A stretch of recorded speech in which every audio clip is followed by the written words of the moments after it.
Chicken কষা, চিকেনের লাল ঝোল খেতে খেতে জিভে চড়া পড়ে গেলে চিকেন দিয়ে একবার এই রেসিপিটা ট্রাই করে দেখতে পারো।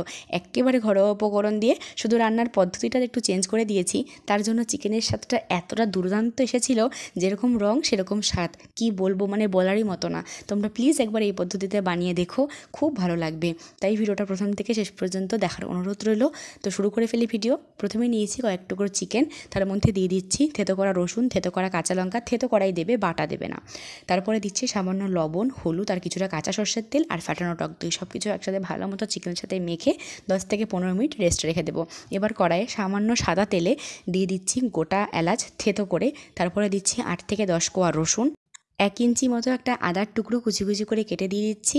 তারপরে দেবো 1 চামচ গোটা ধনে, হাফ চামচ গোটা জিরে। মশলা থেকে সুন্দর একটা গন্ধ ছাড়লে দিয়ে দেবো ডুমো ডুমো করে কেটে রাখা পেঁয়াজ আর টমেটো, সব একসাথে লাল লাল করে ভালো মতো ভেজে উঠিয়ে নিচ্ছি। এটা মিক্সার গ্রাইন্ডারে আমি পরে পেস্ট করছি। এবার ওই কড়াইতেই বেশ কিছুটা পরিমাণ আমি সর্ষের তেল দেবো। রান্নাটা সর্ষের তেলেই করো, আর এই মশলাটা যেটা ভাজলাম আমি, সেটা সাদা তেলেই ভাজার চেষ্টা করো, তাহলে স্বাদটা একদম পারফেক্ট আসবে।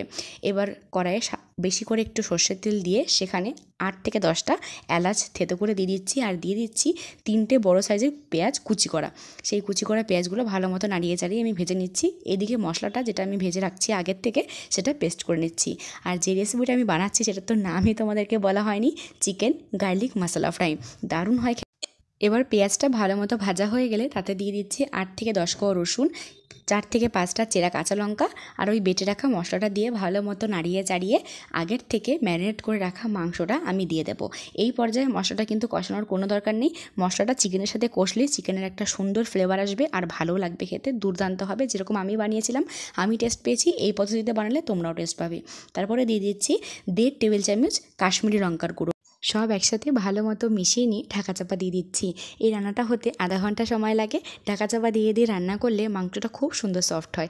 এবার ঢাকা চাপাটা খুললে যে কালারটা তোমরা দেখতে পারবে, সেই কালার দেখেই কিন্তু তোমরা প্রেমে পড়ে যাবে। এত সুন্দর একটা কালার এসেছে। ঢাকাটা খুলে আরও একটু ভালো মতো নাড়িয়ে চাড়িয়ে আবার ঢাকা চাপা দিয়ে দিচ্ছি। এবার ঢাকা চাপাটা খুলছি, দেখে নিশ্চয়ই বুঝতে পারছো তেলটা একদম ছেড়ে গিয়েছে। এই পর্যায়ে আরও একটু ভালো মতো কষে নিয়ে আমি দিয়ে দিচ্ছি পরিমাণ মতো লবণ। আমার মাংসটা অল্প তো, তাই আমি অল্প লবণ দিচ্ছি। আর আমাদের মাংসটাতে ঝালটা একটু কম হয়েছিল, তার জন্য আমি 8-10টা লঙ্কা আবার একটু থেতো করে দিয়ে দিচ্ছি।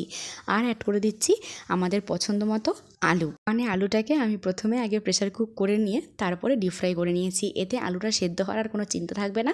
শেষ পর্যায়ে আলুটা দিয়ে ভালো মতো নাড়িয়ে চাড়িয়ে জল ঢেলে দিচ্ছি 1 থেকে 1.5 কাপ। জলটা দিয়ে ভালো মতো মিশিয়ে ঢাকা চাপা দিয়ে দিচ্ছি। আর ঢাকা চাপা খুলেই আমাদের মাংস কিন্তু রেডি। মানে গার্লিক চিকেন মশলা ফ্রাই বা চিকেন গার্লিক মশলা ফ্রাই, যেটাই তোমরা বলো না কেন, দারুণ হয়েছিল খেতে। রুটি, পরোটা, নান সবের সাথেই ভালো যাবে, ভাত, তন্দুরি রুটি সবের সাথে চলবে, বিরিয়ানির সাথেও খুব ভালো লাগে। একটা বাটিতে আমি সার্ভ করার জন্য ঢেলে নিচ্ছি, আর ওপর থেকে ধনেপাতা কুচি ছিটিয়ে দিচ্ছি। কালারটা দেখে নিশ্চয়ই বুঝতে পারছো কি সুন্দর হয়েছে। গার্লিক মশলা ফ্রাই আমাদের একদম রেডি। ভাত, রুটি, নান, পরোটা, বিরিয়ানি সবের সাথে দারুণ যায়।